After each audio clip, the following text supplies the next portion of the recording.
The protection of our society depends on the enforcement of the laws on which it is based.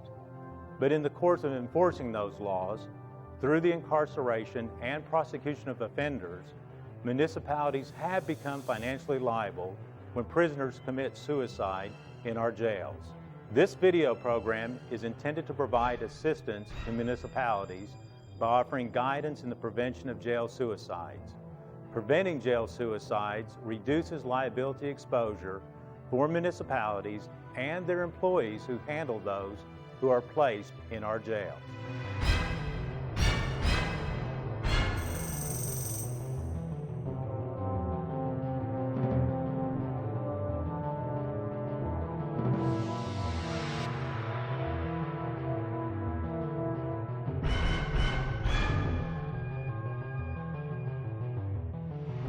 According to the U.S. Department of Justice, suicide is the second leading cause of death in our nation's jails, second only to illness and other natural causes. More than 2/3 of all suicide victims communicate their intent sometime before death. But the jailers and law enforcement officials who did not detect suicidal inclinations may face a lifetime of regret. And municipalities where these suicides have taken place face huge liability burdens.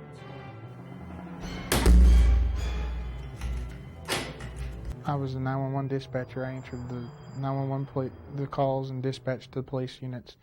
And as a jailer, I had to check on the inmates when a police officer wasn't available to do so after they booked the inmate in. That night I received a loud music complaint.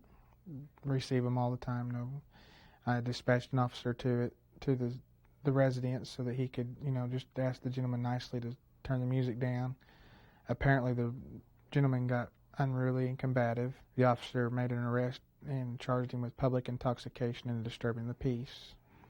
When they brought the individual into the jail, or into the police department at the time, he was very combative. They have a questionnaire, and on that questionnaire, one of the questions are you feeling suicidal? He answered no, so at that point I did not put him on a suicide watch.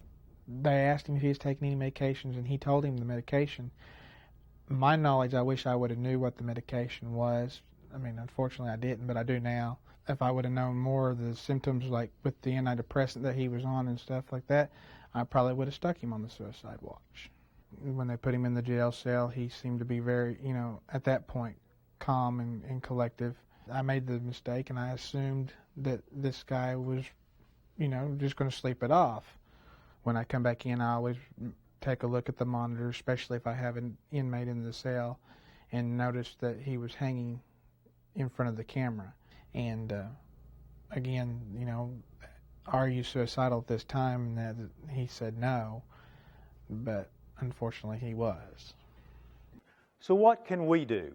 The municipalities, the jailers, the arresting and transporting officers, to keep this from happening. In this video, we will show you a number of steps that can be taken to prevent jail suicides. Let's begin by watching the events that lead up to a jail suicide. On November 21st, police officer Jack Jackson was called to a public disturbance. Mr. Smith, you're being placed under arrest for drunk and disorderly. Do you understand? Yeah. Walk on over here, police car. She's gonna be sorry when I'm gone. I'm sure she is. Yeah, we've been married 8 years and now she wants a divorce. She's gonna be sorry when I'm gone. But have a seat in back. Watch your head getting in.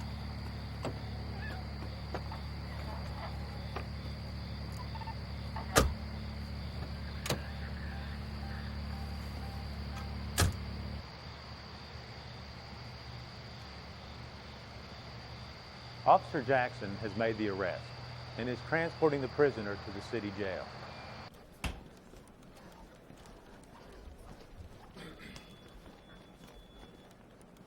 Is this my drunk and disorderly? This is him. This is Mr. Smith. Mr. Smith, I need you to spread your feet apart a little bit for me. I'm going to uncuff you now. You place your left hand on the back of your head for me.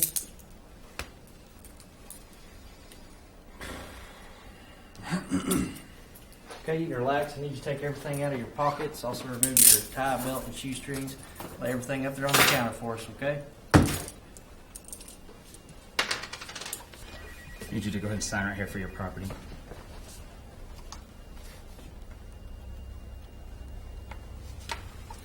Is there anything else that I need to know? No, he's just real drunk. He's not giving me any troubles. All right, man. Hey, you want to try to catch line checker? Sounds like a plan to About me. an hour. You got it? Yeah, I got it. Okay, see you then. You just go ahead and take your tie, go ahead and put that right there. And need shoestrings out. There's going to be that second door right here. You'll be okay, Mr. Smith. Just sleep it off. You'll feel better in the morning after that hangover passes, all right? Okay, I'll be back in about an hour to check on you, okay? All right?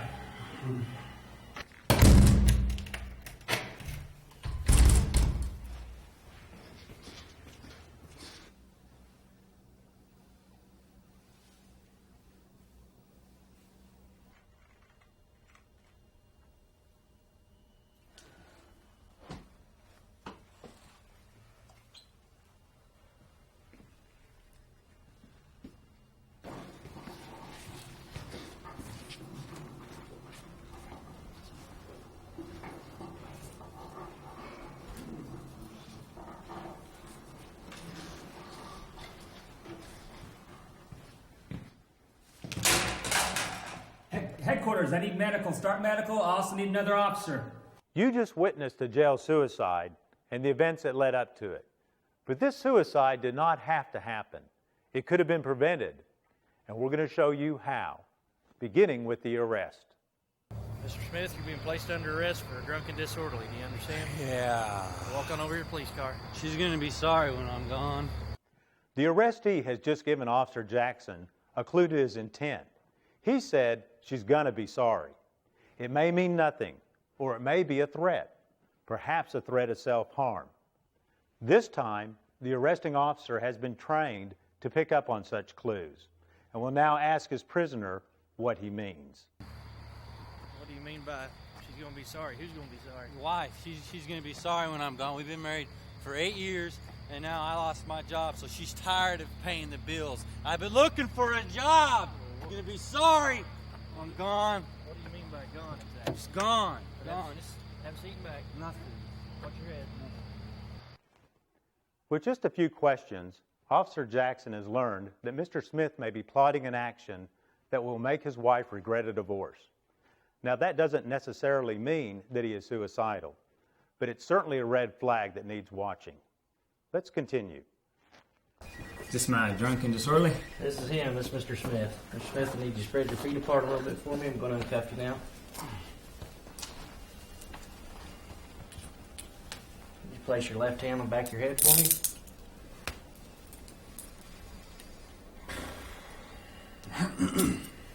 Okay, you can relax. I need you to take everything out of your pockets. Also remove your tie, belt, and shoestrings. Lay everything up there on the counter for us, okay? Need you to sign right here for me.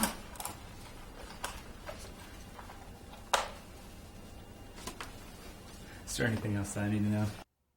Communication between law enforcement officers and corrections personnel is perhaps the greatest deterrent to jail suicides. In this case, the arresting and transporting officer has gained information that is vital to the jailer. Is there anything else I need to know? Mr. Smith said his wife's going to be sorry for what she's done. He may intend to harm himself, or he may just be cooking something up. I'm really not sure. I'll initiate our mental health response policy and call in the experts to check them out. Every municipality that maintains a jail or lockup facility must have an emergency medical and health care policy. That policy can be initiated when a prisoner appears to have a significant medical or psychiatric problem or who may be a suicide risk. On occasion, a prisoner should be taken directly to a hospital. In this case, Mr. Smith is jailed but kept under close observation. Municipalities that maintain a holding facility are not required to meet this standard of care. They are required to have a trained employee available to render aid or release a prisoner in the event of a medical or health emergency. This time, Mr. Smith will not be left alone in a cell. A potentially suicidal prisoner should never be isolated. And if you are unsure of a prisoner's emotional status, consider him suicidal. Observe the inmate's behavior. Often those who intend suicide won't talk of suicide, but their behavior may be a tip-off. Keep the prisoner under constant observation if possible, but at the very least, monitor him closely, checking on him in intervals no longer than 10 to 15 minutes. Video capability can be used to assist prisoner monitoring, but should never be the sole source of observation. It may be necessary to consider architectural changes if your cells don't allow for clear and full observation. All a suicidal prisoner needs is 3 to 5 minutes alone in a small area where he cannot be observed to harm or kill himself by strangulation. It's your job to prevent that. But if a suicide attempt is made and discovered, never assume the prisoner is dead. Headquarters, we need medical. We got an attempted suicide. I also need another unit. Seconds may make the difference between life and death. Municipalities and individuals can be liable for suicides, not because of any affirmative action, but for lack of action. If police or jail personnel are deliberately indifferent to the medical needs of a prisoner and injury results, then a municipality, public officials, police officers, or jailers may be liable for damages. With that in mind, let's review the recommended actions we've demonstrated in this program. Treat all prisoners fairly, openly, and honestly. Always listen, make observations, and if needed, attempt to clarify a prisoner's comments or statements. Remember that prompt human interaction is critical upon recognizing prisoner comments or actions that could be considered suicidal. Encourage prisoners to openly discuss any suicidal thoughts or feelings. If a prisoner is considered suicidal or their emotional status is obviously depressed, immediately initiate the agency's mental health response policy. If unsure of a prisoner's emotional status, consider them suicidal. Such a prisoner should be monitored closely with recorded observation times of no longer than 10 to 15 minutes apart if continual viewing is not an option. Never isolate a suicidal prisoner unless they are under constant supervision. Consider changes to the architecture of a jail to decrease the opportunity for suicide attempts. Upon the discovery of a suicide attempt, never assume the prisoner is dead. When we found out that OMAG had a suicide prevention training, we contacted them. I believe the training that we received from OMAG did help a lot. The suicide prevention training was about 2 days before the incident happened, I think. The guy met all the criteria for somebody to watch. The inmate was brought in by several different officers just on a public intoxication charge. They picked him up and brought him in. He didn't resist. When this inmate was brought in, he made several claims about being on different antipsychotics and antidepressants. And the officer bringing him in made it very clear to me he was talking about his history of mental illness. Without that information being passed on to me, I wouldn't have known about it until I booked him in. The communication between the field officers and the jailers it's extremely important because they'll say things in the back of the squad car and on the scene that they'll just clam up on the way over there and they won't say another word. After we checked him in, he got on the intercom in our jail cells, said he needed to get help. He wasn't happy where he was. He never stated he wanted to hurt himself, but it was pretty clear he was desperate. He said since he couldn't get a hold of his counselor, he was just going to take care of it himself. After a few seconds of silence, I went back there and checked, and he had taken the blanket and ripped it down the middle into strips, tied it around one of the intercom boxes in the cell, and taken his own feet out from under him. After I assessed the situation, got on the radio, called for an officer to come back me up in the jail, called for an ambulance. As soon as they got back to the jail, we went into the cell and made contact and released the noose and turned him over to the ambulance crew. He was a new jailer. This was his first training, but there were officers that were called in to assist him who were jailers for several years, and they benefited from the training. I think having the suicide prevention training as an annual training would be good. It would help refresh their memory. The best message I can think of for other jailers and people in that situation is you just have to key on what they're telling you.